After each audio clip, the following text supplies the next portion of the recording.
لله نحمده ونستعينه ونستغفره ونؤمن به ونتوكل عليه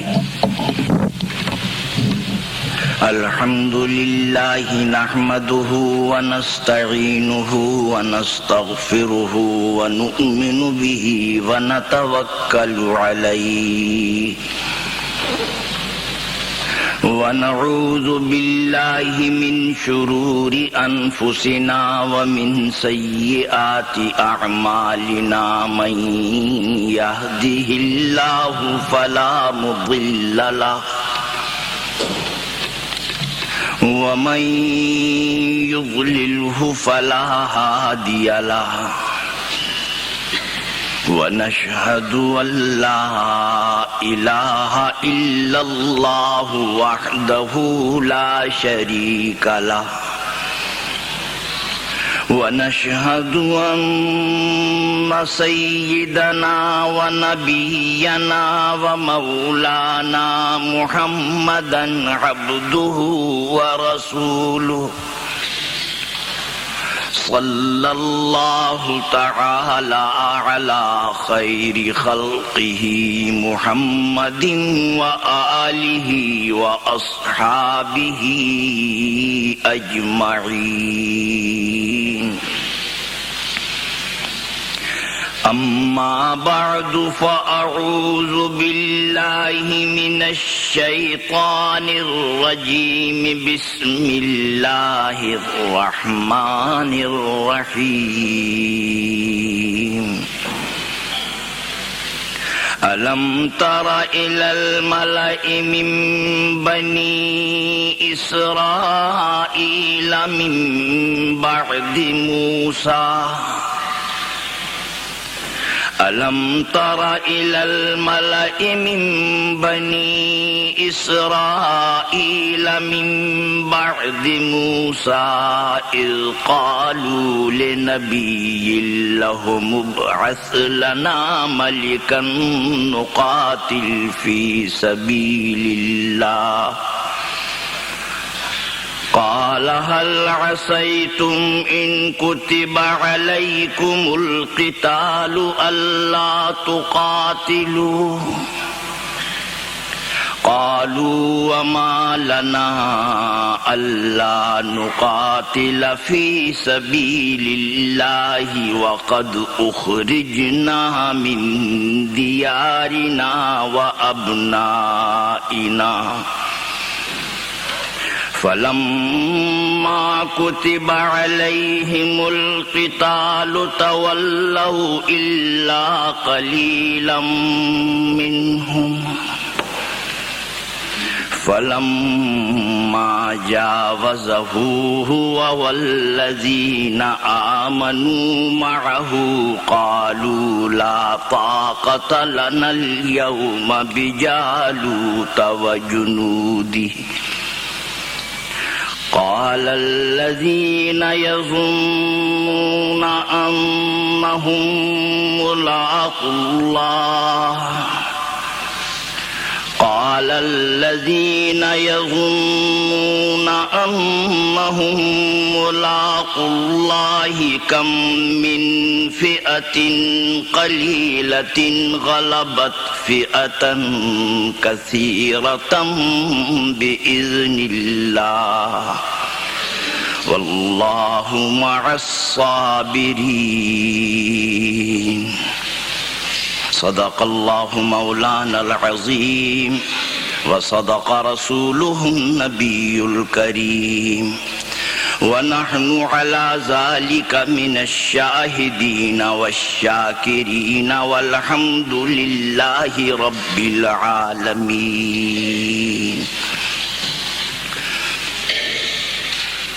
حضرات علماء کرام، بزرگان محترم اور برادران عزیز، مجھے آج آپ کے اس مشہور شہر میں حاضر ہو کر اور آپ سب حضرات سے ملاقات کر کے بڑی خوشی ہوئی اور میں خاص طور پر انجمن نقیب الاسلام کا ممنون ہوں کہ انہوں نے میرے لیے یہ موقع فراہم کیا کہ میں حاضر ہو کر آپ سے دین کی باتیں کر سکوں۔ اس موقع پر کون سی بات آپ کی خدمت میں پیش کی جائے، یہ ہر اس شخص کے لیے کہ جس کو کبھی خطاب کرنے کا موقع ملتا ہے، جس کو کبھی تقریر کا اور بیان کا موقع ملتا ہے، یہ بات بہت مشکل اور بہت دشوار ہے۔ ایک تو اس وجہ سے کہ شریعت اسلامیہ اور دین اسلام اس حسین مجسمے کی طرح پر ہے کہ جس کی ہر ادا یہ دعوت دیتی ہے کہ میری طرف متوجہ ہو کر مجھے دیکھو، میرے اندر کیا کیا خوبیاں اور کیا کیا کمالات اور کیسے کیسے حسن ہیں۔ اور ظاہر ہے کہ ایک مجلس میں کسی ایک ہی پہلو کی طرف، کسی ایک ہی عضو کی طرف توجہ کی جا سکتی ہے۔ کسی فارسی شاعر نے اپنے محبوب کی تعریف کی ہے، مگر میں سمجھتا ہوں کہ یہ تعریف در حقیقت اسلام کی ہے۔ فرمایا کہ ز فرق تاب قدم ہر کو جا کے می نگرم۔ فرق کے معنی آتے ہیں مانگ۔ ز فرق تاب قدم ہر کو جا کے می نگرم، کرشمہ دامن دل می کشد کے جائی جاست۔ ہر ادا مجھے متوجہ کر رہی ہے اور دعوت دے رہی ہے کہ تم میری طرف متوجہ ہو جاؤ۔ لیکن بعض اوقات انتخاب میں بھی مشکلات اور دشواریاں ہوتی ہیں، اور ایک سب سے بڑی مشکل یہ ہے کہ ایک کتاب ہے جس کو لوگ الف لیلہ کہتے ہیں، وہ غلط ہے۔ الف لیلہ ہے۔ الف کے معنی ہے ہزار، لیلہ کے معنی ہے رات۔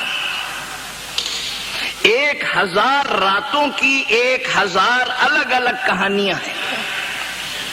وہ کتاب الف لیلہ کے نام سے مشہور ہے، اور اصل کتاب وہ عربی میں ہے۔ اس میں ایک یہ واقعہ لکھا ہے کہ ایک شخص سندباد سیاح سیاحت کے لیے نکلا، اور دنیا میں اس نے سیاحت کی، ملکوں کو دیکھا، عجائبات کو دیکھا، اور ایک کافی مدت خرچ کر کے پھر واپس ہونے لگا۔ جب وہ واپس جا رہا تھا تو اس کو جنگل میں بہت دور ایک سفید سی چیز نظر آئی۔ اس نے یہ سوچا کہ غالباً یہ کسی بادشاہ کا، کسی حاکم کا محل ہے، اور میں نے جب اتنا وقت سیاحت میں خرچ کیا ہے تو چلو میں اس بادشاہ سے بھی ملاقات کرتا چلوں۔ سندباد سیاح کہتا ہے کہ میں جتنا جتنا قریب ہوتا چلا جاتا تھا وہ جگہ بڑی ہو کر مجھے نظر آ رہی تھی، اور میں یہ سمجھ رہا تھا کہ یہ کسی بادشاہ کا محل ہے۔ جب میں اس کے قریب پہنچا اور مجھے اس بات کی تلاش ہوئی کہ اس کا پھاٹک کون سا ہے، اس کا صدر دروازہ کون سا ہے، اس میں داخلے کی جگہ کیا ہے، تو چکر کاٹتے کاٹتے میں تھک گیا۔ مجھے کوئی دروازہ نہیں ملا، اندر داخل ہونے کے لیے کوئی کھڑکی نہیں ملی، کوئی سوراخ نہیں ملا، کوئی جگہ نہیں ملی۔ میں پریشان کہ یا اللہ یہ اتنا بڑا محل نظر آ رہا ہے لیکن اس میں داخل ہونے کا راستہ کون سا ہے یہ مجھے معلوم نہیں۔ ایک راہگیر سے پوچھا کہ میاں یہ تو بتاؤ کہ اس محل میں داخل ہونے کا راستہ کون سا ہے؟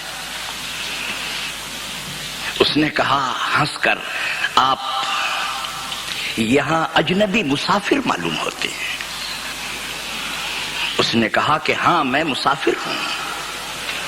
اس نے کہا کہ حضور والا آپ کو بڑی غلط فہمی ہے، یہ کسی بادشاہ کا محل نہیں ہے جو آپ اس میں دروازہ تلاش کر رہے ہیں، یہ تو سی مرغ کا انڈا ہے، اس میں دروازہ کہاں، اس میں کوئی کھڑکی کہاں ہے، لہذا آپ کی یہ کوشش بیکار ہے۔ اس کو بڑی مایوسی ہوئی اور وہ یہ سمجھ گیا کہ میں نے جتنی کوشش کی تھی وہ یہ غلط کوشش کی۔ آج ایک خطیب کے لیے، ایک عالم کے لیے سب سے پہلا مسئلہ یہ ہے کہ میں دین کی کون سی بات کہوں اور کس دروازے سے دل اور دماغ میں پہنچا دوں، کس طریقے سے دل اور دماغ میں اتاروں۔ لیکن ساری عمر کی کوشش کے بعد حضرت سید مولانا عطاء اللہ شاہ صاحب بخاری رحمۃ اللہ علیہ فرمایا کرتے تھے کہ بھائی میں نے 40 سال تک قبرستان میں اذان دی ہے، کوئی مردہ نہیں اٹھا۔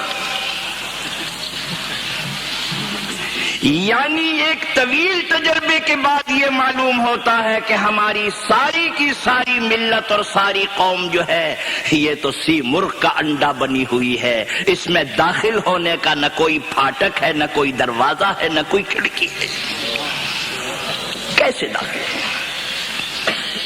اور ایک راستہ جو داخل ہونے کا کھلا ہوا ہے وہ راستہ ہمیں اسلام نے نہیں بتایا۔ لوگ کہتے ہیں کہ مولانا آخرت و آخرت کی باتیں تو پھر کریں گے، یہ بتائیے کہ پیٹ کی کوئی بات ایسا کوئی نسخہ بتائیے کہ جس سے ہماری دولت و ثروت میں اضافہ ہو، جو ہمارے پیٹ کے مسائل سے متعلق ہو، ایسی کوئی بات کہیے۔ یہ راستہ سرکار دو عالم صلی اللہ علیہ وسلم نے بتایا نہیں،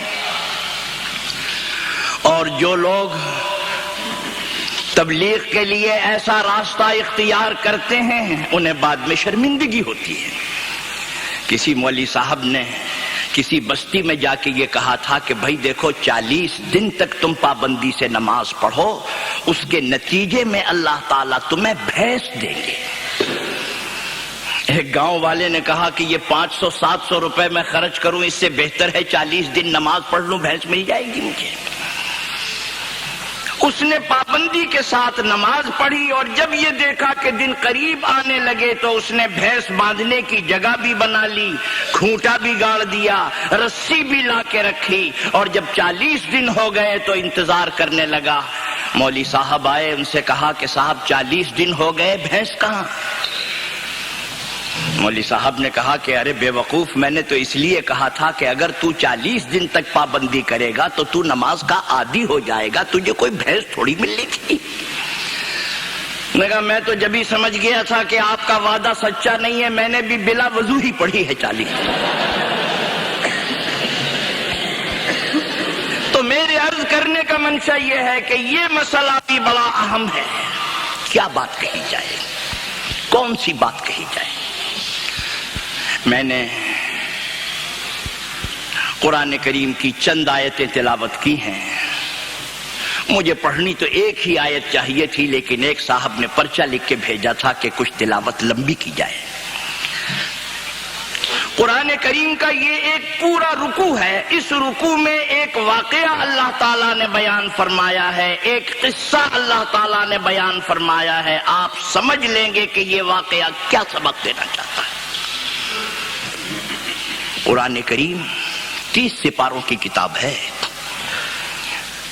اگر مضامین کے اعتبار سے اس کو اگر آپ تقسیم کریں تو یہ 3 حصوں پر تقسیم ہو جاتا ہے۔ ایک حصہ قرآن کریم کا وہ ہے جس میں حلال و حرام کے، جائز و ناجائز کے احکام نہیں ہیں، صرف جزا اور سزا، آخرت، قیامت، مناظر قیامت کا ذکر ہے، اور کوئی حکم شریعت کا اس کے اندر بیان نہیں کیا گیا ہے۔ لمبی لمبی صورتیں قرآن کریم کی ہیں مگر کوئی حکم ان میں نہیں ہے، صرف آخرت کا بیان ہے۔ ایک حصہ قرآن کریم کا وہ ہے کہ جس میں جزا اور سزا، جنت و جہنم اور آخرت اور قیامت ہی کا ذکر ہے، یہ 10 سپاروں کے برابر ہے۔ اور قرآن کریم نے جو طرز اور طریقہ تعلیم کا اختیار کیا ہے، اس سے معلوم ہوتا ہے کہ یہ دین اللہ کا دین ہے۔ کیوں؟ بامبے سے ایک اخبار نکلتا تھا، ہریجن اخبار، اور وہ گاندھی جی کا آرگن کہلاتا تھا۔ اس میں ایک ہندو نے یہ مضمون لکھا کہ مسلمانوں کے اندر یہ بات مشہور ہے کہ مسلمانوں کی گھٹی میں شراب پڑی ہوئی تھی،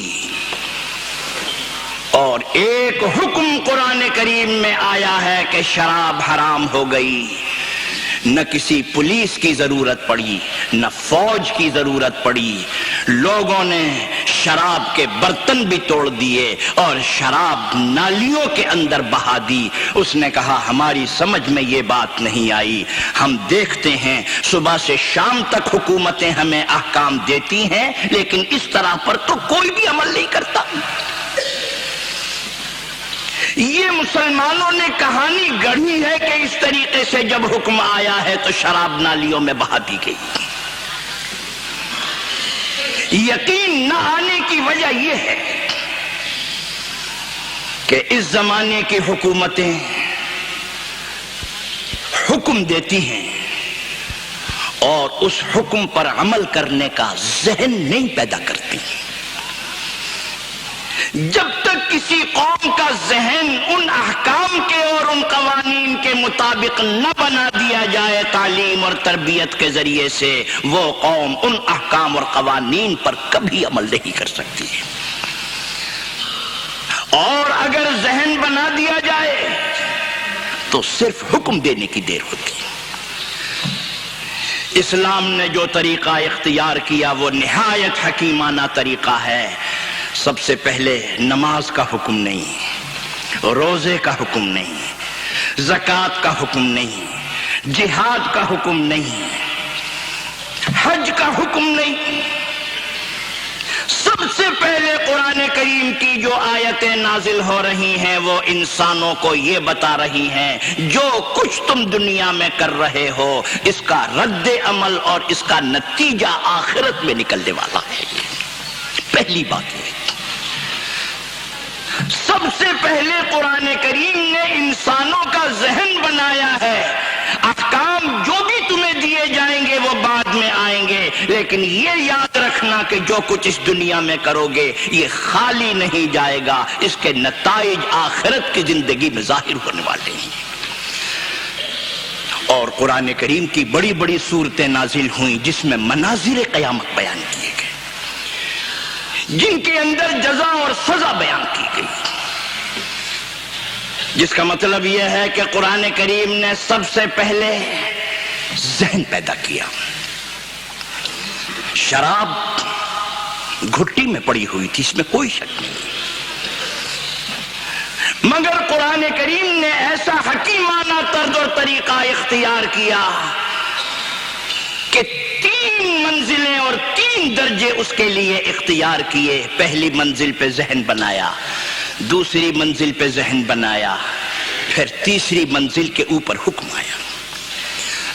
سب سے پہلے آیت قرآن کریم کی نازل ہوئی، فرمایا کہ یسألونک عن الخمر والمیسر قل فیہما اسم کبیر ومنافع للناس۔ آپ سے لوگ شراب کے اور جوئے کے بارے میں پوچھتے ہیں، آپ فرما دیجئے کہ اس میں کچھ فوائد بھی ہیں اور اس میں نقصانات بھی ہیں، لیکن اس کا جو نقصان ہے وہ اس کے فائدے سے زیادہ ہے۔ دنیا میں کوئی چیز آپ کو ایسی نہیں ملے گی کہ جس میں کوئی نہ کوئی جزوی طور پر فائدہ نہ ہو، کوئی چیز ایسی اللہ نے پیدا نہیں کی، لیکن شریعت یہ دیکھتی ہے کہ اس میں فائدے کی مقدار زیادہ ہے یا اس میں نقصان کی مقدار زیادہ ہے۔ قرآن کریم نے کہا کہ اس میں کچھ فوائد بھی ہوں گے لیکن اس میں نقصانات زیادہ ہیں، صرف اتنی سی بات آئی۔ مسلمانوں نے یہ اندازہ لگا لیا کہ یہ چیز اللہ کی نظر میں اور اس مذہب اور دین کی نظر میں شاید پسندیدہ نہیں ہے، اتنا ذہن بن گیا۔ دوسری مرتبہ قرآن کریم میں حکم آیا، یا ایھا الذین آمنوا لا تقربوا الصلاۃ وانتم سکارى۔ نماز اللہ کے دربار میں حاضری کا نام ہے، اور حدیث میں آتا ہے کہ جب کوئی بندہ نماز میں سجدہ کرتا ہے تو بندے کا سر اللہ کے قدموں میں ہوتا ہے۔ فرمایا کہ جب حالت نماز میں آؤ تو حالت نماز میں شراب مت پینا۔ اس عبادت کی حالت میں یہ کیفیت اللہ کو پسند نہیں ہے۔ ابھی حرام ہونے کا حکم نہیں آیا۔ جب دوسری منزل پر بھی ذہن بن گیا، پھر تیسری منزل پر یہ حکم آیا ہے، فرمایا کہ انما الخمر والمیسر والانصاب والازلام رجس من عمل الشیطان فاجتنبوه لعلکم تفلحون۔ یہ وہ آیت تھی قرآن کریم کی کہ جس نے شراب کو صرف حرام ہی نہیں قرار دیا ہے بلکہ اس کو بدترین قسم کا گناہ اور نہایت پلید اور ناپاک قسم کا عمل بتایا ہے اس کو۔ یہ میں نے اس لیے کہا کہ ہمارے بعض دوست فرمایا کرتے ہیں کہ مولانا شراب کے بارے میں کہیں لفظ حرام تو موجود نہیں ہے قرآن میں، جس کا مطلب یہ ہے کہ اگر آپ قرآن کریم کو حرام کہتے ہیں تو لفظ حرام قرآن کریم میں کہا ہے، اور جب لفظ حرام نہیں تو آپ حرام کیوں کہتے ہیں؟ ہم میں اور آپ میں سے بہت سے لوگ بھولے بھالے ہیں، واقف نہیں ہیں۔ وہ یہ سمجھتے ہوں گے کہ یقیناً یہ کوئی ایسی کمی اور کمزوری کی بات باقی رہ گئی ہے، لیکن نہیں، یہ بات صحیح نہیں۔ اگر ممانعت کی بنیاد یہی ہے کہ لفظ حرام سے منع کیا جائے تب تو حرام ہے، ورنہ حرام نہیں۔ یہ آپ مجھے لکھ کے دے دیں، اور جب آپ مجھے لکھ کے دے دیں گے تو اب میں آپ سے یہ پوچھوں گا کہ زنا حرام ہے یا نہیں؟ آپ کہیں گے کہ حرام ہے۔ میں قرآن کریم کے 30 سپاروں کے بارے میں آپ کو چیلنج کر کے بتاتا ہوں کہ کہیں کوئی آیت قرآن کریم کی ایسی ہے جس نے زنا کو حرام کہا؟ کہیں موجود نہیں۔ جس کا مطلب یہ ہے کہ اگر یہ بنیاد آپ بنا لیں کہ لفظ حرام ہو تو حرام ہے اور اگر حرام نہ ہو تو حرام نہیں، تو چلیے شراب آپ نے حلال قرار دی، زنا کے بارے میں میں کہہ دیتا ہوں کہ یہ بھی حلال ہے کیونکہ لفظ کہہ دیتا ہوں کہ یہ بھی حلال ہے کیونکہ لفظ حرام سے منع نہیں کیا گیا ہے۔ چلنا مشکل ہے آپ کے لیے۔ بہت سے لوگ کہہ دیا کرتے ہیں کہ مولانا یہ داڑھی رکھنے کے لیے جو آپ فرماتے ہیں تو قرآن میں کہاں موجود ہے؟ ہم نے کہا کہ اچھا بھائی قرآن میں موجود نہیں، اور جو قرآن میں موجود نہیں ہے وہ قابل عمل نہیں ہے، تو آپ لوگ اپنی اولاد کی ختنہ کیوں کراتے ہیں؟ وہ تو قرآن میں کہیں موجود نہیں ہے۔ میں یہ بات اس لیے عرض کر رہا تھا کہ یہ بڑی غلط فہمی لوگوں کے اندر ہے۔ اصل بات یہ ہے، لفظ حرام قرآن کریم کے نازل ہونے کے 1 150 سال کے بعد جب اسلامی قانون بنایا گیا، جب اسلامی فقہ بنایا گیا، تو یہ قانون کی ایک اصطلاح ہے، اس کو حرام کہتے ہیں، اس کو فلاں کہتے ہیں، یہ قرآن کریم کی زبان نہیں ہے، بلکہ جن جن چیزوں کو قرآن کریم نے منع کیا ہے اور منع کرنے کے الفاظ جو چاہے ہوں، ان چیزوں کو قانون کی زبان میں حرام کہا جاتا ہے۔ یہ بات کیسے آئی؟ ابتدائے اسلام میں سب لوگ اسلام پر عمل کرتے تھے، ایک زمانہ ایسا آیا کہ کچھ چیزیں ہم سے چھوٹنے لگیں۔ مثال کے طور پر تہمت باندھتے تھے، اس کی جگہ پاجامہ پہننے لگے، یا اسی طریقے سے بعض اور سنتیں تھیں ان کو ترک کیا۔ سوال یہ پیدا ہوا کہ ایک مسلمان کی زندگی سے جو اسلام کی یہ باتیں کم ہوتی چلی جا رہی ہیں، یہ باتیں بنیادی ہیں یا بنیادی نہیں ہیں؟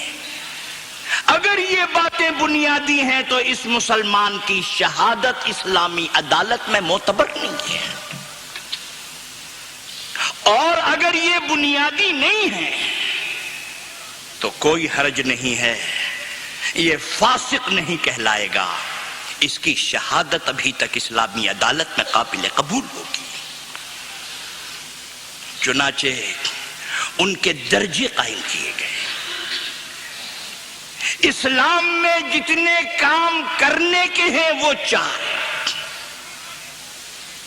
اسلام میں جتنے کام نہیں کرنے کے ہیں وہ 4۔ جو کام اسلام میں کرنا ضروری اور ثابت ہے وہ قرآن سے، اس کو قانون کی زبان میں فرض کہتے ہیں، چاہے لفظ فرض موجود ہو یا نہ ہو۔ جیسے روزے فرض ہیں، کہیں قرآن کریم میں لفظ فرض موجود ہے؟ کہیں نہیں ہے۔ فرمایا کہ یا ایھا الذین آمنوا کتب علیکم الصیام، تم پہ روزے لکھ دیے گئے ہیں، فرض کا لفظ نہیں ہے۔ جس کام کا کرنا اسلام میں ضروری ہے اور وہ ثابت ہے قرآن سے، اس کو قانون کی زبان میں فرض کہیں گے، خواہ لفظ فرض ہو یا نہ ہو۔ اور جو کام کرنا اسلام میں ضروری ہے مگر قرآن سے ثابت نہیں ہے، سنت رسول سے ثابت ہے اور کرنا اس کا ضروری ہے، اس کا چھوڑنے والا بھی فاسق ہوتا ہے، اس کو قانون کی زبان میں واجب کہیں گے، فرض نہیں کہیں گے۔ یہ قانون کی زبان نہیں ہے۔ اسی طریقے سے اگر کوئی عمل حضور اکرم صلی اللہ علیہ وسلم سے ثابت ہے اور زیادہ تر آپ نے اس کی پابندی کی ہے، اس کو کہیں گے سنت، اور اگر آپ نے کبھی کبھی اسے چھوڑ بھی دیا ہے اور کبھی عمل کیا ہے، اسے کہیں گے مستحب۔ 4 ہو گئے، فرض، واجب، سنت، مستحب، یہ قانون کی زبان ہے۔ اور اسی طریقے سے جن باتوں کو اسلام نے منع کیا ہے وہ 4 ہیں۔ اگر وہ ممانعت قرآن کریم سے ثابت ہے، اگرچہ حرام کے الفاظ نہ ہوں، ممانعت کے الفاظ ہوں۔ قتل کرنا حرام، لفظ حرام قرآن کریم میں نہیں ہے، وَلَا تَقْتُلُوا کا لفظ ہے۔ زنا حرام، کیوں؟ ممانعت کے الفاظ یہ ہیں کہ وَلَا تَقْرَبُوا الزِّنَا إِنَّهُ كَانَ فَاحِشًا، عمل کرنے کا تو سوال ہی نہیں ہے، یہ اتنی بری چیز ہے کہ تم اس کے قریب بھی بچ جانا۔ ممانعت ان الفاظ سے کی گئی، حرام۔ شراب کی ممانعت ان الفاظ سے کی گئی کہ یہ نجاست ہے، یہ گندگی ہے، یہ شیطانی عمل ہے، اس سے تم بچتے رہنا، اس سے تم الگ رہنا۔ 5 اور 4 طریقوں سے اس کو منع کیا ہے۔ قانون کی زبان میں یہ حرام کہلائے گا۔ جس کی ممانعت قرآن سے ثابت ہے اس کو قانون کی زبان میں حرام کہتے ہیں۔ قرآن کریم ابو حنیفہ کی زبان میں تو نازل نہیں ہوا ہے، یہ تو 100 سال کے بعد قانون کے الفاظ اور قوانین مرتب کیے گئے ہیں اور فقہ مرتب کیا گیا ہے۔ اور جو ممانعت قرآن سے ثابت نہیں ہے، حدیث سے ثابت ہے، اس کو حرام نہیں کہتے، اس کو مکروہ تحریمی کہتے ہیں۔ یہ بھی قانون کی زبان ہے۔ جس کی ممانعت قرآن کریم سے ثابت ہے اور حضور نے زیادہ تر اس کو منع کیا ہے، اس کو مکروہ کہیں گے، مکروہ تحریمی نہیں۔ حرام، مکروہ تحریمی، مکروہ۔ اور جو چیز ایسی ہے کہ اگر آپ چھوڑ دیں تو بہتر ہے، لیکن اگر کر لیا ہے تب بھی کوئی حرج نہیں ہے، اس کو کہیں گے مکروہ تنزیہی اور یا خلاف اولا۔ 4 کام کرنے کے، 4 ممانعت کے، اس کے یہ قانونی الفاظ ہیں، جس کا مطلب یہ ہے یہ دھوکہ دیا جاتا ہے کہ لفظ حرام موجود نہیں ہے۔ قرآن کریم لفظ حرام کے معنی یہ ہے کہ اس کی ممانعت قرآن کریم سے ثابت ہو، لہذا وہ حرام کہلائے گا۔ میں یہ بات عرض کر رہا تھا، ذہن بن گیا۔ اب جب قرآن کریم کی آخری آیت نازل ہوئی ہے، وہ تمام کے تمام مسلمان کے جو 2 منزلوں پر اپنے ذہن بنا چکے تھے، انہوں نے شراب کو نالیوں میں بہا دیا، برتن اس کے توڑ دیے اور پھر کبھی اپنے قریب نہیں آنے دیا۔ اس شخص کو یقین اس لیے نہیں آتا، وہ دنیا کی حکومتوں کے احکام اور قوانین دیکھتا ہے، حکومتیں احکام دیتی ہیں، اس کے مطابق قوم کا ذہن نہیں بناتی۔ اسلام نے سب سے پہلے وہ آیتیں نازل فرما جو ہمیں دی ہیں، عطا کی ہیں، کہ جن کے اندر انسانی ذہن بنایا گیا 10 سپاروں کے برابر۔ اور دوسرا مضمون قرآن کریم میں 10 سپاروں کے برابر قصے، کہانیاں، واقعات، پیغمبروں کے بھی، قارون کے بھی، فرعون کے بھی، اور اللہ کے نیک اور برگزیدہ بندوں کے بھی، بندیوں کے بھی۔ یعنی حضرت عیسیٰ علیہ السلام کی والدہ حضرت مریم نبی نہیں ہیں، صدیقہ ہیں، لیکن ان کے نام پر اللہ تعالیٰ نے قرآن کریم کی ایک سورت نازل فرمائی ہے۔ حضرت یوسف علیہ السلام کے نام پہ ایک سورت نازل فرمائی ہے، اس کا نام ہی سورہ یوسف ہے۔ حضرت یوسف علیہ السلام کا واقعہ بیان کیا۔ 10 سپارے قرآن کریم کے 1/3 کے برابر، 1/3 کے برابر قرآن کریم وہ ہے جس میں صرف واقعات اور قصے بیان کیے۔ ہمارے بہت سے دوست حضرت یوسف علیہ السلام کے قصے کو، سورہ یوسف کو ایسے مزے لے لے کے پڑھتے ہیں جیسے کسی زمانے میں آپ نے دیکھا ہوگا ہیر رانجھا ہوتا تھا۔ بڑے لہجے سے پڑھتے ہیں اور وہ یہ سمجھتے ہیں کہ یہ حضرت یوسف اور زلیخا کے عشق کا اور ان کی محبت کا واقعہ شاید اللہ تعالیٰ نے ہمارا دل بہلانے کے لیے نازل کیا ہے، اور اس طرح قصہ سناتے ہیں۔ حالانکہ جتنے قصے قرآن کریم میں اللہ تعالیٰ نے بیان فرمائے ہیں، ان کا مقصد کیا ہے؟ فرمایا کہ لَقَدْ كَانَ فِي قَصَصِهِمْ عِبْرَةٌ لِأُولِي الْأَلْبَابِ۔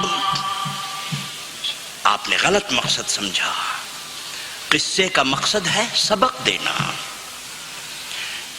جتنی زبانوں میں بھی آپ اخلاق کی کتابیں پڑھیں گے، آپ کو یہ بات معلوم ہوگی، اخلاق کی تعلیم قصوں سے دی جاتی ہے، اخلاق کی تعلیم کہانیوں سے دی جاتی ہے۔ علامہ اقبال کی کتابوں میں بھی آپ نے پڑھا ہوگا، پہاڑ اور گلہری، اتنا بڑا حکیم، اتنا بڑا شاعر، لیکن پہاڑ اور گلہری کا قصہ سنا رہا ہے۔ واقعہ ہو یا نہ ہو، کیوں؟ انسانوں کو سبق دینے کا بہترین طریقہ یہ ہے کہ اس کے سامنے کوئی واقعہ بیان کرو۔ سبق کتنا اچھا دیا ہے۔ انہوں نے یہ لکھا کہ ایک بڑے اونچے پہاڑ کے پاس ایک گلہری بیٹھی ہوئی اپنے دانتوں سے کچھ کتر رہی تھی، پھدک پھدک کے ادھر جا رہی تھی۔ پہاڑ نے یہ کہا، ارے میرے وجود کے سامنے تجھے شرم نہیں آتی کہ میرے وجود کے سامنے تو اتنی شوخیاں کر رہی ہے؟ گلہری نے جواب دیا کہ اس میں کوئی شک نہیں ہے، آپ کو اللہ نے بہت بڑا وجود عطا فرمایا ہے اور آپ واقعی قابل تعظیم ہیں، لیکن یہ کہ ہنر سے میں بھی خالی نہیں ہوں، کمال سے میں بھی خالی نہیں ہوں۔ یہ چھالیا کا ٹکڑا میں قطر کے دکھاتی ہوں، آپ کا اتنا بڑا وجود ہے مگر آپ قطر نہیں سکتے۔ یہ کہانی سنائی، کیوں؟ آخر میں سبق دیا۔ نہیں ہے چیز نکمی کوئی زمانے میں، نہیں ہے چیز نکمی کوئی زمانے میں، کوئی برا نہیں قدرت کے کارخانے میں۔ کسی کو وجود کا کمال دیا ہے تو کسی کو کترنے کا کمال عطا فرمایا ہے۔ کسی کو حقارت کی نگاہ سے نہ دیکھو، یہ سب اللہ کی مخلوقات ہیں اور ہر مخلوق میں اللہ نے کوئی نہ کوئی کمال دیا ہے۔ انسان کو غیرت اور خودداری کا سبق دیا تو آپ نے شمع اور پروانے کا قصہ پڑھا ہوگا۔ آخر میں سبق دیا ہے، اللہ کا 100 شکر کہ پروانہ نہیں میں، اللہ کا 100 شکر کہ پروانہ نہیں میں، دریوزہ گرے آتش بیگانہ نہیں میں کسی سے بھیک مانگنے کے لیے اپنا پیالہ نہیں پھیلاتا ہوں، مجھے اللہ نے خوددار بنایا ہے۔ مطلب یہ تھا، قرآن کریم نے یہ قصے کیوں بیان کیے؟ یہ قصے اس لیے بیان کیے، ہم نے تم سے کہا کہ دیکھو یہ زہر ہے، یہ مت کھاؤ، اور اگر تم باز نہیں آتے چلو ہمارے سامنے اسپتال کے اندر ایسی لاشیں پڑی ہوئی ہیں، ہم دکھا دیتے ہیں، جنہوں نے کھایا وہ مر گئے۔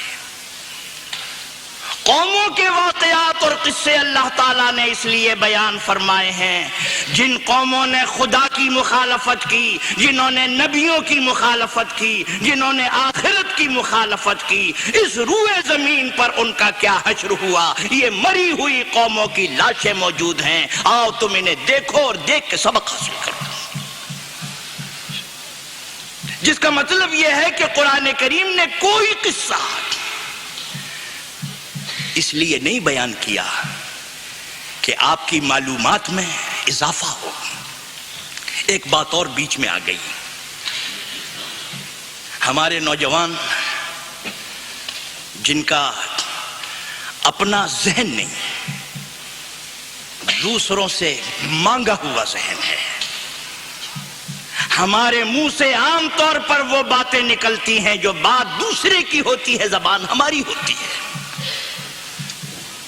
علامہ اقبال نے کہا ہے، فرمایا کہ انہی کی محفل سنوارتا ہوں، انہی کی محفل سنوارتا ہوں، چراغ میرا ہے رات ان کی، انہی کی محفل سنوارتا ہوں، چراغ میرا ہے رات ان کی، انہی کے مطلب کی کہہ رہا ہوں، زبان میری ہے بات ان کی۔ بعض لوگ سوچتے ہیں بائبل بڑی چھوٹی سی ہے، پاکٹ میں آ جاتی ہے۔ صاحب قرآن اتنا چھوٹا کیوں نہ ہو جو ہماری پاکٹ میں آ جائے؟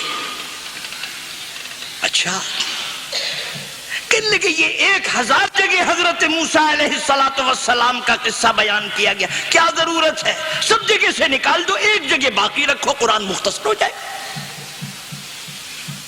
صبر کی آیتیں قرآن کریم میں 75 ہیں، کیا ضرورت ہے 74 نکال دو، ایک باقی رکھو۔ اور جب آپ قرآن کریم کی مکرر یہ جز جو ہے یہ نکال دیں گے تو قرآن چھوٹی ہو جائے گی، ایسی بائبل کی طرح پاکٹ میں رکھنے کے قابل ہو جائے گی۔ مولانا تھانوی رحمۃ اللہ علیہ نے بڑی اچھی بات کہی، فرمایا آپ کے سوچنے کا انداز تو بہت اچھا ہے، لیکن کبھی آپ نے اللہ میاں سے یہ کہا کہ اللہ میاں یہ آپ نے دیکھنے کے لیے 2 آنکھیں عطا فرمائی ہیں، اس فضول خرچی سے کیا فائدہ، ایک واپس لے لو، ایک ہی سے دیکھ لیا کریں۔ اور جن لوگوں کے پاس ایک آنکھ ہے، آپ کو معلوم ہے وہ دنیا میں کیا غضب ڈھاتے ہیں۔ دنیا میں ایک آنکھ والے مشہور ہیں، جن کو ایک آنکھ سے نظر آئے ایک آنکھ سے نظر نہ آئے، وہ ضرور کوئی نہ کوئی فتنہ پیدا کرتے ہیں۔ ہمارے یہاں پاکستان میں ایک وزیر تھے، نام لینے کی ضرورت نہیں، وزارت داخلہ کا بھی تھا، امور کشمیر کا بھی تھا۔ وہ تقریر کر رہے تھے اور یہ کہہ رہے تھے کہ کشمیر نہیں حاصل کر سکتے جب تک کہ تم قربانی نہیں دو گے۔ تو ایک صاحب نے مجمع میں سے پکار کے کہا، وزیر صاحب کا نام لے کے کہ جناب والا آپ بھی قربانی دیں گے یا نہیں؟ انہوں نے اپنے سینے پہ ہاتھ مار کے کہا سب سے پہلے قربانی میں دوں گا۔ انہوں نے کہا کہ علماء کا فتویٰ یہ ہے کہ آپ کی قربانی جائز نہیں، آپ کی ایک آنکھ خراب ہے۔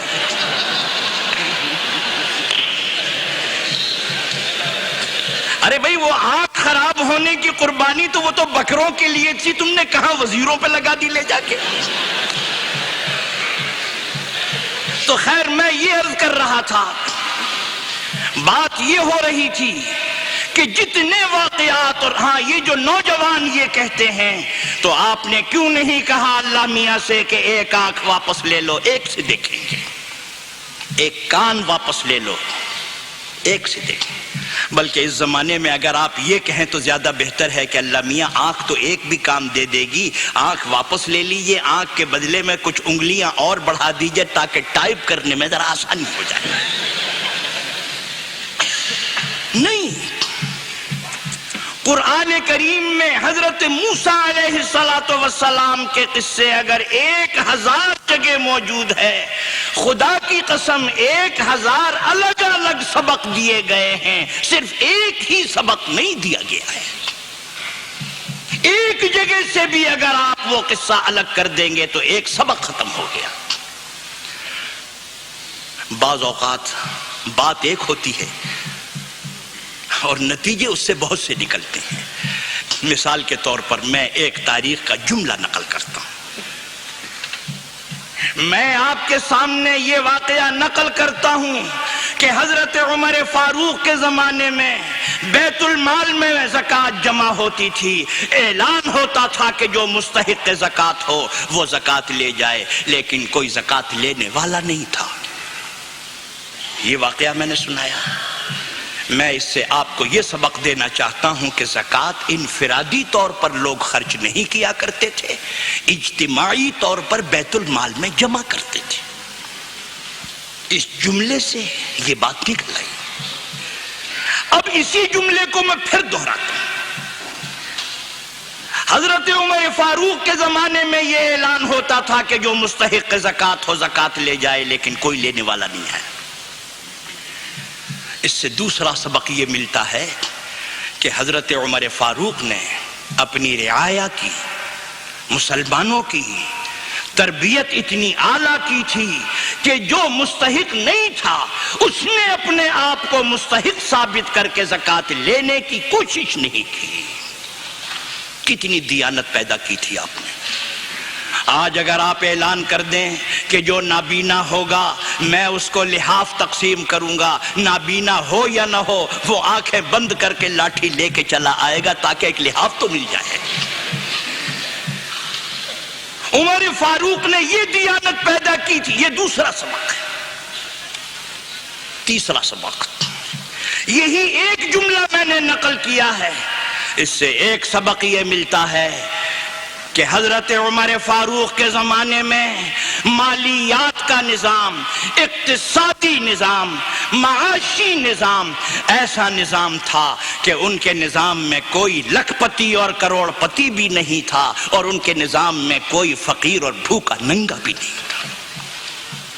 اتنا توازن پیدا کیا تھا انہوں نے۔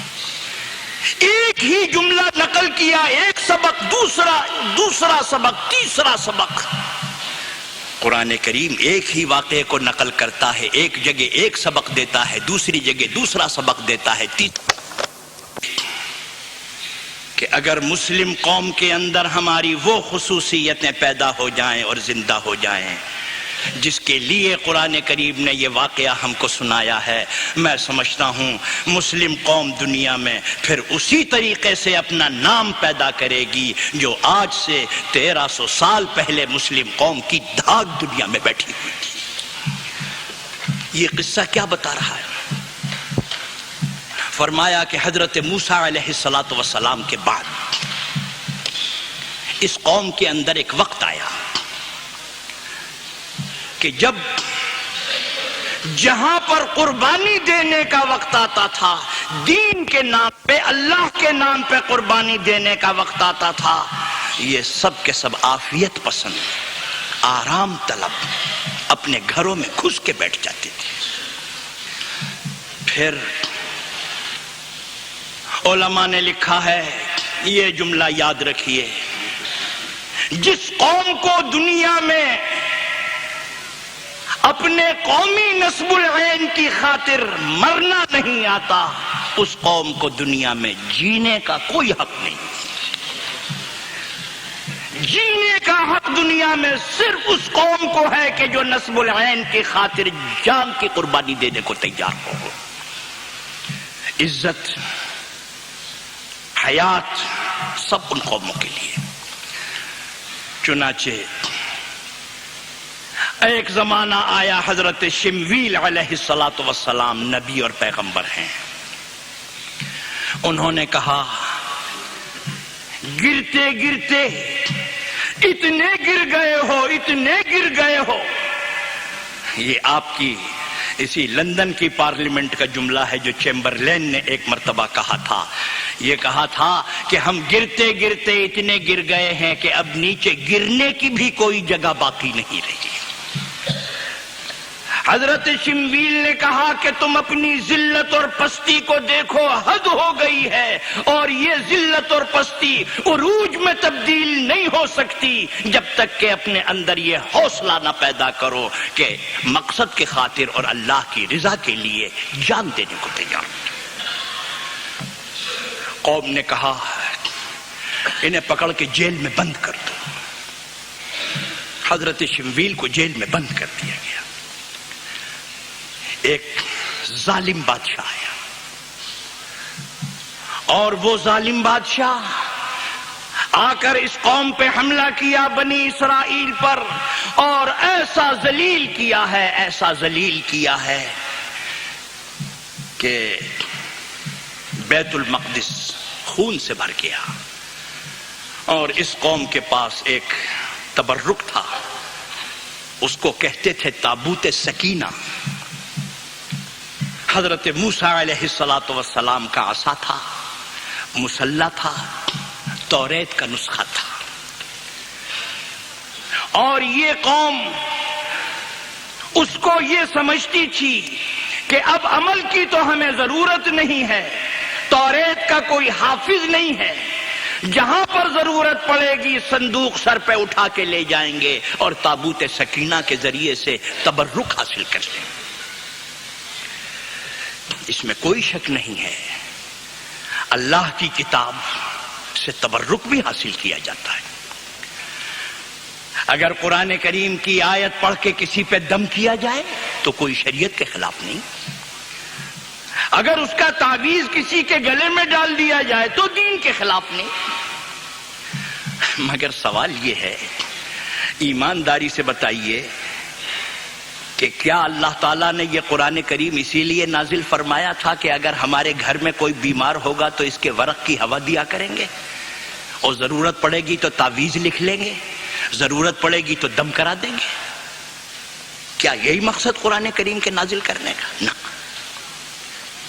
ہاں، اگر قوم یہ سمجھتی ہے کہ قرآن کریم پر عمل بھی کرنا ہے، دنیا میں بھی نجات ہے اور آخرت میں بھی نجات ہے، عمل بھی کرتے ہیں، پھر آپ اوراق کا اگر ہوا دیں، الحمدللہ باعث برکت ہے، تعویذ دیں باعث برکت ہے، پڑھ کے دم کریں باعث برکت ہے، لیکن اگر صرف تبرک کا کام لیا جائے، جیسے ہمارے یہاں لڑکیوں کی شادی ہوتی ہے تو ایک قرآن کا نسخہ دیتے ہیں، انہوں نے کہا بھائی لڑکی کو قرآن پڑھایا بھی تھا یا نہیں؟ انہوں نے کہا جی پڑھایا تو نہیں تھا، اچھا ہے الماری میں رہے گا، کوئی جن بھوت نہیں آئے گا گھر میں، یہ مقصد ہے۔ وہ تابوت سکینہ اٹھا کے لے گئے، اس قوم کے پاس اب نہ توریت ہے، نہ عصائے موسیٰ ہے، نہ مسلح ہے، کچھ نہیں۔ فرمایا کہ وَبَقِيَّةٌ مِّمَّا تَرَكَ آلُ مُوسَىٰ وَآلُ هَارُونَ تَحْمِلُهُ الْمَلَائِكَةُ فِيهِ سَكِينَةٌ مِّن رَّبِّكُمْ وَبَقِيَّةٌ مِّمَّا تَرَكَ آلُ مُوسَىٰ وَآلُ هَارُونَ، اس میں تبرکات تھے، وہ بھی لے گئے۔ اب یہ قوم حضرت شمویل کے پاس گئی اور جا کے کہا اب ہم توبہ کرتے ہیں، ہم نے یہ دیکھ لیا کہ جب تک ہم باہر نکلیں گے نہیں، مجاہدانہ خصوصیات پیدا نہیں کریں گے، اس وقت تک ہماری ذلت کے دن ختم نہیں ہوں گے۔ اب آپ پیغمبر ہیں، خدا سے دعا کریں ہمارے لیے کسی لیڈر کا، کسی بادشاہ کا انتظام کریں، اس کے جھنڈے کے نیچے جمع ہو کے اب ہم جہاد کریں۔ أَلَمْ تَرَ إِلَى الْمَلَإِ مِنْ بَنِي إِسْرَائِيلَ مِنْ بَعْدِ مُوسَىٰ إِذْ قَالُوا لِنَبِيٍّ لَهُمُ ابْعَثْ لَنَا مَلِكًا نُقَاتِلْ فِي سَبِيلِ اللَّهِ، انہوں نے اللہ سے دعا کی، اے اللہ یہ قوم اب شرمندہ ہے، اب تیری راہ میں جہاد کرنا چاہتی ہے۔ فرمایا کہ قَالَ هَلْ عَصَيْتُمْ إِن كُتِبَ عَلَيْكُمُ الْقِتَالُ أَلَّا تُقَاتِلُوا، اس قوم کی تاریخ تو یہ بتا رہی ہے کہ جب جب وقت آیا ہے یہ گھروں میں گھس کے بیٹھ گئے ہیں، اب ہم کیسے یقین کریں کہ یہ لڑیں گے؟ وَمَا لَنَا أَلَّا نُقَاتِلَ فِي سَبِيلِ اللَّهِ وَقَدْ أُخْرِجْنَا مِن دِيَارِنَا وَأَبْنَائِنَا، یہ بات تو صحیح ہے، لیکن اس سے زیادہ ذلت کا تو کوئی وقت نہیں آئے گا کہ ہم کو ہمارے گھروں سے ہمارا کان پکڑ کے نکال دیا گیا، باپ کو بیٹے سے جدا کر دیا گیا، بیٹے کو باپ سے جدا کر دیا گیا۔ وَقَدْ أُخْرِجْنَا مِن دِيَارِنَا وَأَبْنَائِنَا، اب ایسا نہیں ہو سکتا۔ نے کہا بہت اچھا۔ اللہ تعالیٰ نے حضرت طالوت کو لیڈر مقرر کر دیا، بادشاہ مقرر کر دیا۔ جب حضرت طالوت کو مقرر کر دیا تو یہ قوم کیا کہنے لگی؟ ہم نے یہ تو ضرور کہا تھا کہ ہم جہاد کے لیے تیار ہیں، لیکن بات یہ ہے کہ حضرت طالوت جو ہیں یہ تو ہماری قوم کے آدمی نہیں ہیں، اور وَلَمْ يُؤْتَ سَعَةً مِّنَ الْمَالِ قَالُوا أَنَّىٰ يَكُونُ لَهُ الْمُلْكُ عَلَيْنَا وَنَحْنُ أَحَقُّ بِالْمُلْكِ مِنْهُ وَلَمْ يُؤْتَ سَعَةً مِّنَ الْمَالِ۔ دو خرابیاں ہیں طالوت میں، ایک تو خاندانی طور پر ہمارا آدمی نہیں، دوسرے یہ کہ یہ آدمی غریب ہے، اس کے پاس دولت نہیں ہے۔ ہم ایسے آدمی کی اطاعت کیسے کریں کہ جو ہمارے خاندان کا نہیں ہے اور جو اتنا غریب ہے؟ قال ان اللہ اصطفاہ علیکم وزادہ بسطة فی العلم والجسم واللہ یؤتی ملکہ من یشاء واللہ واسع علیم۔ اب وہ بات آ رہی ہے جو میں عرض کرنا چاہتا ہوں۔ اللہ تعالیٰ نے اس قوم کو دو جواب دیے، ایک حاکمانہ، ایک حکیمانہ۔ قرآن کا طرز حکیمانہ بھی ہے، حاکمانہ بھی ہے، اللہ حکیم بھی ہے، احکم الحاکمین بھی ہے۔ حکیمانہ جواب یہ ہے، دیکھو میاں، جس بات میں تم اختلاف کر رہے ہو وہ اختلاف کی بات نہیں، تم یہی تو کہہ رہے ہو کہ تم نے طالوت کو مقرر کر دیا، یہ ہمارے خاندان کا نہیں اور یہ غریب ہے۔ تو یہ بتاؤ کہ جس کو بادشاہ مقرر کیا جائے کیا اس میں خاندان کا ہونا بھی ضروری ہے؟ کیا اس میں یہ ہونا بھی ضروری ہے کہ وہ دولت مند ہو؟ یہ تمہارا خیال غلط ہے، تم اعتراض چھوڑ دو۔ بلکہ جس کو مقرر کیا جاتا ہے اس میں دو صلاحیتیں ہوتی ہیں اور طالوت میں دونوں صلاحیتیں موجود ہیں۔ ان اللہ اصطفاہ علیکم وزادہ بسطۃ فی العلم والجسم۔ ایک تو یہ کہ اس کو حکمرانی کا طریقہ معلوم ہے، سیاست سے واقف ہے، علم ہے اس کے پاس، اور دوسرے یہ کہ قوم کے اندر اس کا وقار ہے، قوم اس کی عزت کرتی ہے۔ تو حاکم بنانے کے لیے تو یہ دو کوالیفیکیشن کی ضرورت تھی، علم بھی اس کے پاس موجود ہے، قوم بھی اس کی عزت کرتی ہے اور اس کا وقار موجود ہے، اس لیے ہم نے اس کو مقرر کیا، وہی مناسب تھا۔ یہ تو اللہ تعالیٰ نے پیار کر کے محبت سے سمجھایا۔ آگے حاکمانہ جواب سنیے، فرمایا کہ واللہ یؤتی ملکہ من یشاء واللہ واسع علیم۔ اللہ نے طالوت کو جو سلطنت دی ہے کیا تمہاری جیب سے چھین کے دی ہے؟ کیا تمہاری ملکیت ہے؟ اللہ کی حیثیت یہ ہے کہ اللہ جس کو چاہتا ہے صاحب سلطنت بناتا ہے، جس کو چاہتا ہے اقتدار دیتا ہے۔ خبردار جو تم نے اعتراض کیا، تمہیں اعتراض کرنے کا کوئی حق نہیں ہے۔ واللہ یؤتی ملکہ من یشاء واللہ واسع علیم۔ طالوت مقرر ہو گئے، بس اب یہ قوم روانہ ہوئی ہے، یہ قوم روانہ ہوئی ہے جہاد کے لیے۔ جب یہ قوم روانہ ہوئی طالوت کے جھنڈے کے نیچے جمع ہو کر یہ قوم لڑنے کے لیے جا رہی ہے، فرمایا کہ قال ان اللہ مبتلیکم بنہر۔ آگے ایک نہر آ رہی ہے پانی کی، وہاں تمہارے دو امتحان ہوں گے۔ بس میں یہی کہنا چاہتا ہوں، اگر دنیا کی کسی قوم میں یہ دو جوہر اگر موجود ہیں،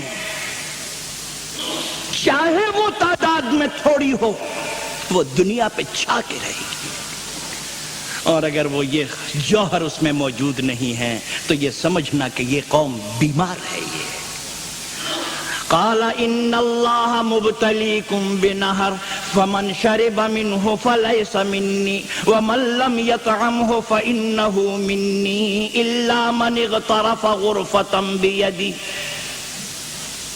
ایک تو آزمائش ہوگی تمہارے صبر کی، تم دھوپ میں چلو گے، پانی کی صاف شفاف نہر پہ پہنچو گے، اللہ کا حکم یہ ہے پیاس پر صبر کرو، پانی مت پیو، یہ تمہاری آزمائش ہے۔ ایک دوسری آزمائش یہ ہے کہ خدا کے حکم کا احترام تمہارے دل میں ہے یا نہیں، یہ دوسری آزمائش ہے۔ جنرل اکبر جو لیاقت علی مرحوم کے زمانے میں کمانڈر ان چیف ہوا کرتے تھے، اکثر فوجوں میں مجھے بھی لے جاتے تھے۔ وہ زمانہ بڑا اچھا خیر کا زمانہ تھا۔ وہ کہا کرتے تھے فوجیوں سے، اگر تم نے شراب نہیں چھوڑی تو تم سپاہی ہو سکتے ہو، فوجی ہو سکتے ہو، مجاہد نہیں ہو سکتے۔ تم شراب پینے والا کبھی مجاہد نہیں ہو سکتا ہے۔ آج اس نہر کے اوپر تمہاری دو چیزوں کی آزمائش ہے، ان کے نام سن لیجئے، ایک صبر، دوسرے تقوی۔ بس یہ ہے کامیابی کے گر۔ اللہ تعالیٰ تمہارا یہ امتحان لینا چاہتے ہیں کہ تم تکلیفوں پہ صبر کے عادی ہو یا نہیں، اور اگر نازک مزاجی ہے تو اللہ کا قانون یہ ہے کہ اللہ تعالیٰ زنانوں کو کبھی انسانوں پہ مسلط نہیں کرتا ہے۔ حضرت مولانا اسماعیل شہید رحمت اللہ علیہ کے زمانے میں جب جہاد کرنے کے لیے نکلے تو لکھنؤ کے ایک نواب صاحب تھے، انہوں نے کہا جی میں بھی جہاد کو چلوں گا۔ انہوں نے کہا اچھا بھئی آؤ ہمارے ساتھ آ جاؤ۔ وہ جانتے تھے کہ یہ لکھنؤ کے نواب صاحب بڑے نازک مزاج کے، ساتھیوں سے کہہ دیا کہ یہ نواب صاحب جو ہے میرے ہی ساتھ کھانا کھائیں گے، تم نہیں کھلانا۔ انہوں نے کہا جی بہت اچھا۔ مولانا ان کے ساتھ کھانا کھانے کے لیے بیٹھے تو مولانا نے زور سے لے کے یوں ناک اپنی صاف کی۔ نواب صاحب نے تو کبھی زندگی بھر یہ منظر نہیں دیکھا تھا، لا حول ولا قوت الا باللہ کر کے کھڑے ہو گئے، کھانا نہیں کھاؤں گا میں۔ مولانا اپنا سر جھکائے بیٹھے رہے، ساتھیوں سے کہا کہ دیکھو یہ نواب صاحب بھوکا ہے، اسے کھانا نہیں کھلانا، میرے ہی ساتھ کھائے گا یہ۔ دوسری مرتبہ آئے تو پھر کھانے پہ بیٹھے تو مولانا نے زور سے آہ کر کے ادھر تھوک دیا۔ نواب صاحب پھر چٹک کے کھڑے ہو گئے، لا حول ولا قوت، کیا آپ کرتے ہیں یہ، مجھ سے تو کھایا نہیں جاتا کھانا۔ مولانا پھر اپنا کھانا کھانے لگے، 2 وقت کے بھوکے۔ تیسرے وقت پھر آ کے بیٹھے تو مولانا نے پھر کھنکارا۔ نواب صاحب فرماتے ہیں اب اگر آپ پخانا بھی پھر دیں گے تو میں بغیر کھانا کھائے نہیں اٹھوں گا، میں 2 وقت سے بھوکا ہوں۔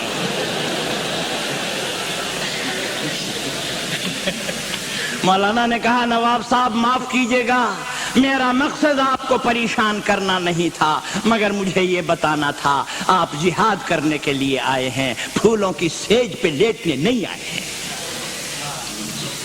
جو اللہ کی راہ میں نکلتا ہے اسے نزاکتیں چھوڑنی پڑتی ہیں، آپ کی یہ نزاکتیں چل نہیں سکتی تھیں، اس لیے میں نے آپ کو پریشان کیا۔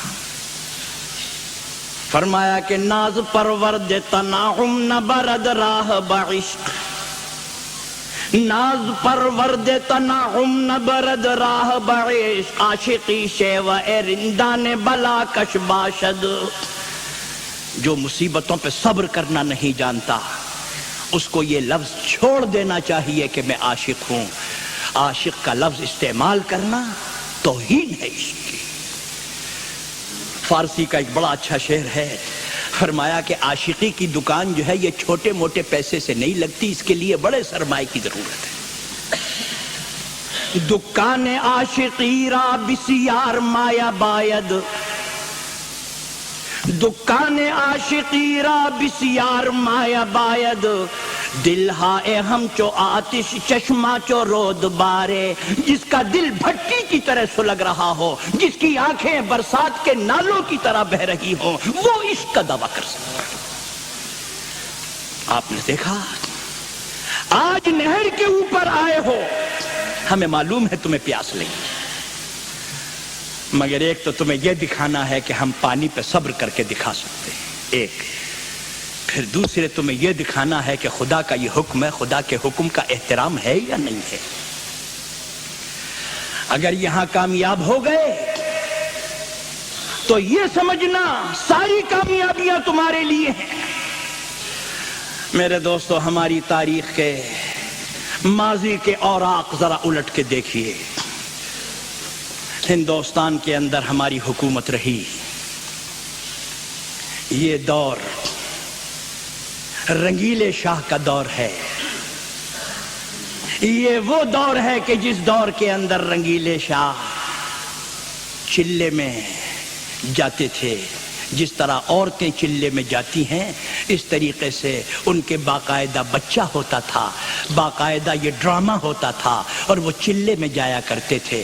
گانے بجانے والے، طبلے اور سرنگی والے یہ ان کے ارد گرد ہوتے تھے۔ کسی نے کہا کہ حضرت آپ کے ملک پہ حملہ نہ ہو جائے تو وہ اپنے گانے بجانے والوں سے کہتے تھے کہ بھئی یہ سنا ہے کہیں ہمارے ملک پہ حملہ نہ ہو جائے، تو وہ کہتے تھے حضور یہ سب جھوٹ بولتے ہیں جو کہتے ہیں حملہ ہو جائے گا، اور اگر حملہ ہو گیا تو یہ طبلے سرنگی کا میگزین کس دن کام آئے گا، اس سے لڑتے لڑتے دشمنوں کو بھگا دیں گے۔ چنانچہ کون آیا؟ افغانستان سے نادر شاہ ہے۔ نادر شاہ نے حملہ کیا، دلی میں قتل عام ہو رہا ہے. لوگوں نے کہا بادشاہ سے، رنگیلے شاہ سے کہا کہ حضور اور کچھ نہیں، ملک تو گیا، قتل عام تو رکوائیے. انہوں نے کہا کہ اچھا. نادر شاہ کے پاس سواری جا رہی ہے رنگیلے شاہ کی. کیسے؟ سڑک صاف ہو رہی ہے، پالکی سجائی جا رہی ہے، دونوں طرف سکے چھڑکاؤ کر رہے ہیں، خس کے پردے ڈالے جا رہے ہیں. اور نادر شاہ یہ سب کچھ دیکھ کر حیران ہے کہ یا اللہ تیری بڑی شان ہے، تو عورتوں کو بھی حکومت دیتا ہے، تو زنانوں کو بھی حکومت دیتا ہے. وہ تشریف لا رہے ہیں، پالکی پہ دونوں طرف پانی چھڑکا جا رہا ہے. یہ لکھا ہے کہ جب وہ نادر شاہ کے پاس پہنچے ہیں تو جا کر گلے ملے تو نادر شاہ نے تمام عمر عطر کی خوشبو نہیں سونگھی تھی اور رنگیلے شاہ نے کبھی پسینے کی بدبو نہیں سونگھی تھی. وہ پسینے کی بدبو سے بڑے مدہوش ہو گئے، جیسے کوئی بے ہوش ہو جاتا ہے. نادر شاہ یہ تماشا دیکھ رہا ہے. انہوں نے کہا حضور آپ آئیے، قلعے میں آ کے چارج لے لیے. بہت اچھا. نادر شاہ گئے، بڑے بڑے امرائے دربار کو بلایا ہے، بہترین قسم کی ڈشیں اور کھانے تیار کیے گئے، الوان نعمت موجود. اور نادر شاہ حیران بیٹھا ہوا ہے، یہ دیکھ رہا ہے اے اللہ تو ایسے عیش پرستوں کو بھی حکومت دیتا ہے. انہوں نے کہا کہ حضور بسم اللہ فرمائیے. نادر شاہ نے اپنے ملازم کو آواز دی، اور رمضانی نان من بیار، میری روٹی بھی لے کے آ. لوگ حیران کہ یا اللہ الوان نعمت دسترخوان پر رکھے ہوئے ہیں، یہ نادر شاہ کیا یاقوتیاں کھاتا ہے، کیا منگا رہا ہے. ملازم آیا، ایک تھیلے کے اندر سوکھی ہوئی روٹیوں کے ٹکڑے. نادر شاہ نے سب کے سامنے نکالے اور نکال کر ایک جملہ کہا، میرے دوستو اگر یہ روح مسلمان حاکموں کی ہوتی تو کبھی ہم سے اور آپ سے ہندوستان کا اقتدار نہ چھنتا. نادر شاہ نے کہا اے لوگو جو دسترخوان پر بیٹھے ہوئے ہو، یہ غذا جو میں کھا رہا ہوں یہ فاتح قوم کی غذا ہے، اور جو غذا تم کھا رہے ہو یہ غلام قوم کی غذا ہے. یہ نادر شاہ نے یہ جملے کہے. علامہ اقبال نے صحیح کہا ہے، میں تم کو بتاتا ہوں تقدیر امم کیا ہے، شمشیر و سنا اول طاؤس و رباب آخر. جب قوم برسر اقتدار آتی ہے تو وہ جنگجو ہوتی ہے، اس کے ہاتھ میں نیزے اور تلوار ہوتے ہیں، بندوق ہوتی ہے. اور جب قوم کے تنزل کا وقت آتا ہے تو ہر ایک کے بغل میں طبلہ اور سرنگی نظر آتا ہے. میں تم کو بتاتا ہوں تقدیر امم کیا ہے، شمشیر و سنا اول طاؤس و رباب آخر. میرے دوستو یہ قوم نہر پہ پہنچی، منع کیا گیا تھا کہ پانی پہ صبر کر کے دکھانا، خدا کے حکم کا احترام کر کے دکھانا، صبر اور تقوی. اب قرآن کریم کی زبان سے سنیے کہ ہوا کیا. فرمایا کہ فَشَرِبُوا مِنْهُ إِلَّا قَلِيلًا مِّنْهُمْ، خوب لوگوں نے چھک چھک کے پانی پیا. کیوں؟ مخلص نہیں تھے، حضرت طالوت کی قیادت ہی پہ اعتراض کر چکے تھے، ان کی تربیت صحیح نہیں تھی. انہوں نے ظاہر کر کے دکھا دیا کہ نہ ہم صبر کر کے دکھا سکتے ہیں، نہ خدا کے حکم کا احترام کر کے دکھا سکتے ہیں. لیکن اللہ کے کچھ بندے ایسے تھے جنہوں نے کہا نہیں، دم نکل جائے گا، پانی پہ صبر کر کے دکھائیں گے، ہم خدا کے حکم کا احترام کر کے دکھائیں گے. قرآن کریم کہتا وہ تھوڑے تھے. فَشَرِبُوا مِنْهُ إِلَّا قَلِيلًا مِّنْهُمْ. یہ بات ہو گئی. اب یہی قوم آگے جا رہی ہے. فلما جاوزه هو والذين آمنوا معه قالوا لا طاقة لنا اليوم بجالوت وجنوده. میدان میں پہنچے، دشمنوں کو دیکھا، لمبے لمبے قد دشمنوں کے دیکھ کے حضرت طالوت سے کہنے لگے بابا ہم تو جہاد سے باز آئے، ہمیں تو ہمارے گھر پہنچا دو. قالوا لا طاقت لنا اليوم بجالوت، جالوت اور جالوت کے لشکر سے لڑنے کی تاب ہمارے اندر نہیں، بھاگ گئے. جب یہ سب لوگ بھاگ رہے تھے، وہی چند آدمی جنہوں نے نہر پہ پانی نہیں پیا تھا، انہوں نے کہا خبردار ٹھہر جاؤ، یہاں بھاگنے والوں کو بھاگنے دو، یہاں ٹھہرو. کیوں؟ انہوں نے کہا بھاگنے والوں میں اگر واقعی کوئی حکمت کی بات ہے تو ہم تم بھی بھاگیں گے. یہ کیوں بھاگ رہے ہیں؟ موت سے ڈر کے بھاگ رہے ہیں. تو کیا ملک الموت کو ان کے شہر کا، ان کی گلی کا اور مکان کے نمبر کا پتہ معلوم نہیں ہے؟ اگر کوئی آدمی یہ سمجھتا ہے کہ اس میدان میں موت آئے گی، گھر پہ موت نہیں آئے گی، تو کتنا بڑا بے وقوف ہے وہ. اگر اس میں کوئی مصلحت ہے ہم بھی بھاگیں گے. ایک بہت بڑا حکیم تھا، وہ کہیں کشتی میں بیٹھا،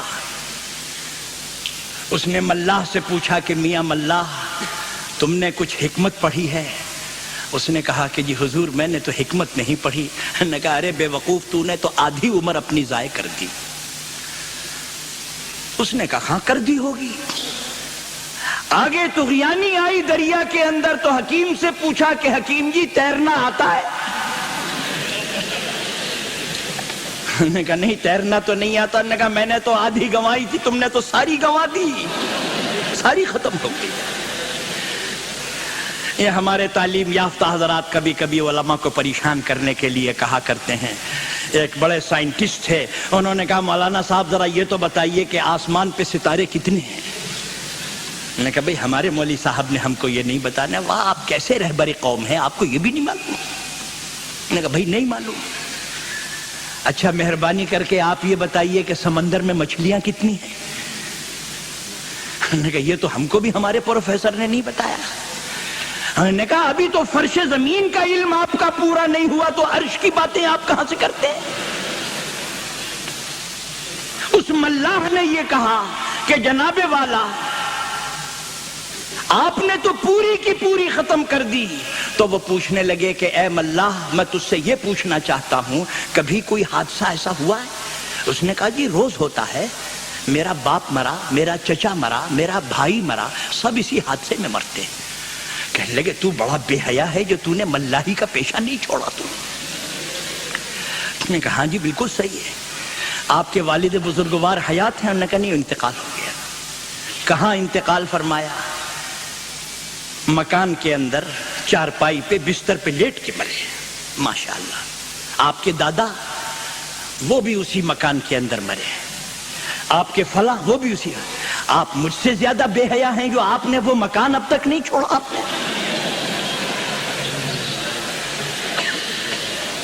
ملاح یہ بتانا چاہتا تھا کہ حضرت والا موت کا تعلق کشتی اور مکان سے نہیں ہے، موت کا تعلق وقت سے ہے. جب وقت آ جاتا ہے تو اگر کشتی میں ہے تو وہاں موت آتی ہے، گھر پہ ہو تو وہاں موت آتی ہے، میدان جہاد ہو تو وہاں موت آتی ہے، اور اگر گھر پہ ہو تو وہاں بھی موت آتی ہے. جو لوگ بھاگ رہے ہیں خبردار ان کا ساتھ مت دو. قال الذين يظنون انهم ملاقو الله كم من فئة قليلة غلبت فئة كثيرة بإذن الله والله مع الصابرين. یہ چھوٹی سی جماعت رہ گئی جنہوں نے نہر پہ یہ دکھایا ہم نے صبر کر کے دکھایا، ہم نے تقوی کر کے دکھایا. جالوت اور جالوت کے لشکر سے جب مقابلہ ہوا ہے تو مقابلے کے بعد اس چھوٹے سے لشکر نے جالوت کے لشکر کو تباہ و برباد کر دیا، اور اللہ تعالیٰ نے اس کو فتح عطا فرما دی. مٹھی بھر آدمی تھے، لیکن کیوں؟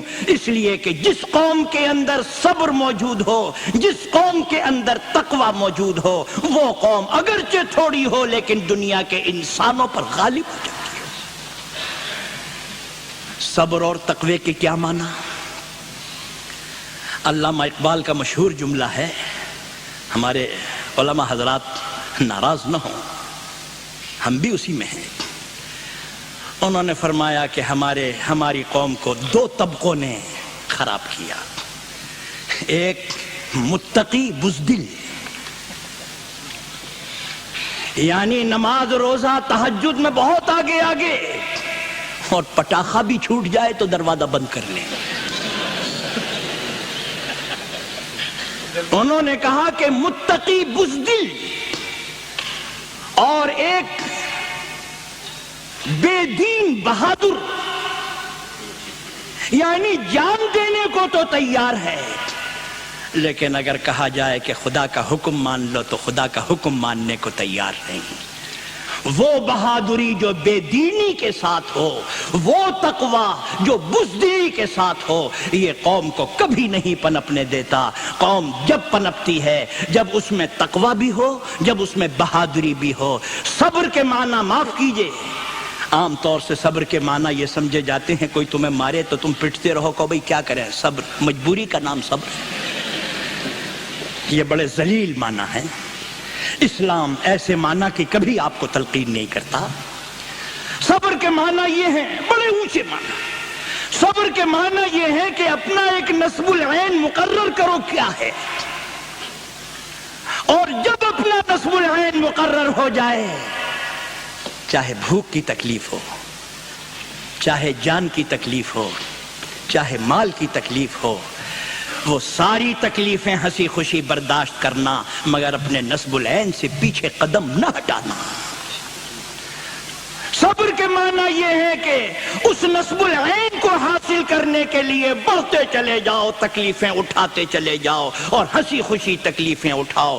صبر کے یہ معنی نہیں ہے کہ کوئی مارے تو پٹتے رہو اور یوں کہو کہ بھئی کیا کرے، مجبوری کا نام صبر ہے، لے تو بھی مار لے، یہ نہیں۔ معلوم یہ ہوا یہ دو چیزیں جو ہیں یہ ضمانتیں ہیں، یہ میں نے اپنی طرف سے نہیں کہا ہے۔ اب آپ قرآن کریم کی آیت سنیے، فرمایا کہ وَإِن تَصْبِرُوا وَتَتَّقُوا، اگر تم صبر اختیار کرو، اگر تم تقوی اختیار کرو، دو باتیں۔ وَإِن تَصْبِرُوا وَتَتَّقُوا لَا يَضُرُّكُمْ كَيْدُهُمْ شَيْئًا، اللہ تعالیٰ تمہیں ضمانت دیتے ہیں، اے مسلم قوم، اگر صبر اور تقوی تم نے اختیار کر لیا، ہم تمہارے ذمہ دار ہیں، تمہارا دشمن تمہارا بال بھی ٹیڑھا نہیں کر سکے گا۔ لا یضرکم کیدہم شیئا، دشمن کی چالیں تمہیں نقصان نہیں پہنچا سکیں گی، بشرطے کہ تم صبر کے خوگر ہو۔ صبر کے معنی یہ ہوئے ہم نزاکتیں چھوڑ دیں۔ ہم یہ نہیں کہتے کہ آپ آرام نہ اٹھائیں، آرام اٹھائیں۔ حضرت مولانا تھانوی رحمۃ اللہ علیہ کے یہاں تو سبحان اللہ کیا طرز تھا نصیحت کا۔ فرمایا کہ آپ انگلیوں پہ شمار کریں، ایک ہے آسائش، دوسرے ہے زیبائش، تیسرے ہے آرائش، چوتھی ہے نمائش۔ ان میں دو کی اجازت ہے، دو کی اجازت نہیں۔ فرمایا کہ صرف دکھانے کے لیے دکھاوا اختیار کرنا، نمائش اختیار کرنا، اس کے لیے مسلمان کو اجازت نہیں۔ آرائش، آرائش کے معنی بھی یہی ہے کہ بناوٹی قسم کی آپ ایک قسم کی خوبصورتی سی پیدا کریں، اس کی بھی اجازت نہیں۔ ہاں دو چیزوں کی اجازت ہے، آسائش جو آپ کے آرام اور راحت سے متعلق، زیبائش جس سے نظافت اور پاکیزگی پیدا ہوتی ہے، آپ کے کپڑے صاف ہوں، آپ کا مکان صاف ہو، آپ کی ہر چیز صاف ستھری رہے۔ فرمایا آسائش اور زیبائش کی اجازت ہے، آرائش اور نمائش کی اجازت نہیں ہے۔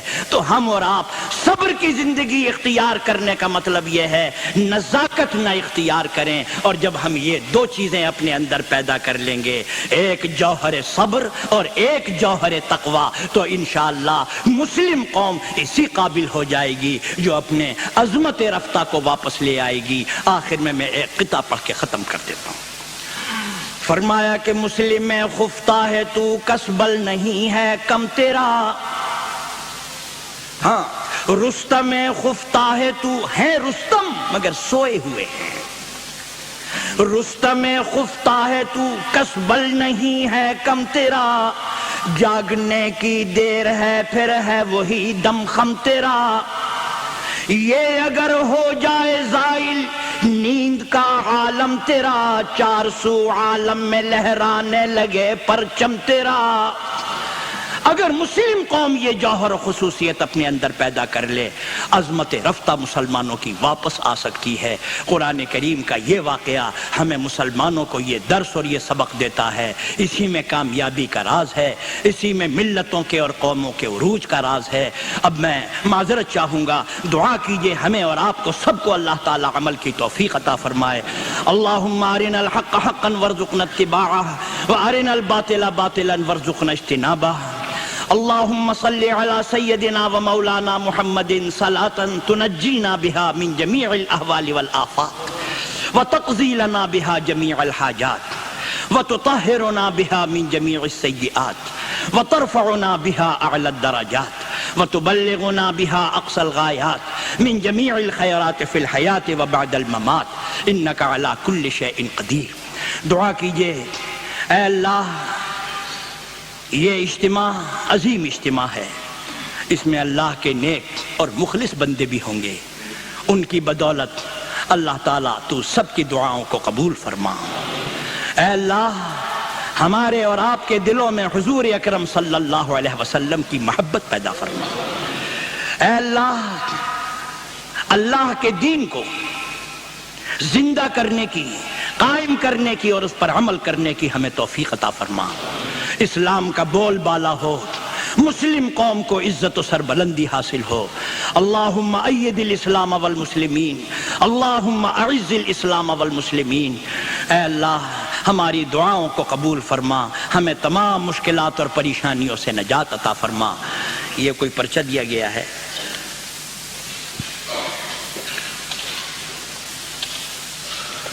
یہ کچھ سوالات کیے گئے ہیں، میرا خیال یہ ہے کہ وقت اتنا زیادہ ہو گیا ہے، اب سوالات کیے گئے ہیں، میرا خیال یہ ہے کہ وقت اتنا زیادہ ہو گیا ہے، اب ذرا کچھ مشکل معلوم ہوتا ہے، اور آپ حضرات اگر فرمائیں تو میں عرض کروں۔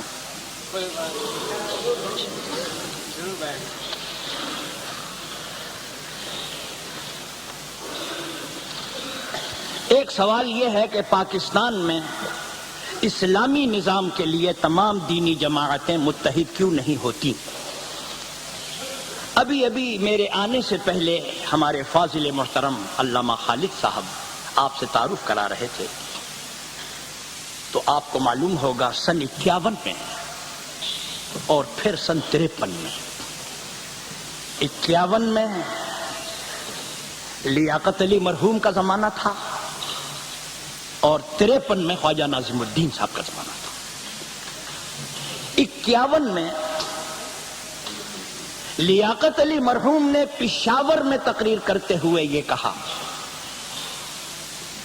کہ علماء یہ کہتے ہیں کہ اسلامی نظام قائم کیا جائے، اسلامی دستور بنایا جائے، تو ہم نے جو بی پی سی رپورٹ شائع کی ہے، علماء کہتے ہیں کہ یہ اسلامی نہیں ہے۔ وہ بیان اس احقر نے بھی دیا تھا کہ لیاقت علی مرحوم نے جو بی پی سی رپورٹ شائع کی تھی وہ اسلامی نہیں تھی۔ انہوں نے کہا کہ یہ ہمیں نہیں بتاتے کہ پھر اسلامی کیا ہے۔ ہم نے کہا کہ اچھا، اذا الناس ناس والزمان زمان، وقت بھی اچھا تھا، لوگ بھی اچھے تھے۔ اس وقت میں نے تنہا یہ ارادہ کیا، میرے بعض بزرگوں نے یہ کہا کہ بھئی یہ شاید ہوگا نہیں، میں نے کہا ہو نہ ہو دیکھی جائے گی۔ میں نے شیعہ، سنی، دیوبندی، بریلوی، اہل حدیث، قادیانیوں کے سوا جتنی اسلامی فرقوں سے متعلق جماعتیں تھیں، ان نمائندہ علماء کو جو اپنی قوم کے بڑے سمجھے جاتے تھے، ان کو ہم نے جمع کیا، اور ہمیں امید اس لیے تھی کہ قائد اعظم مرحوم سے بھی یہ سوال خیر پور میں کیا گیا تھا، آپ کہتے ہیں کہ دستور قرآن و سنت کے مطابق ہوگا، کیسے ہوگا؟ قرآن میں تو کوئی اختلاف نہیں ہے، سنت میں تو اختلاف ہے۔ ہر فرقہ کہے گا کہ یہ ہمارے نزدیک حدیث ہے، وہ کہے گا حدیث نہیں ہے۔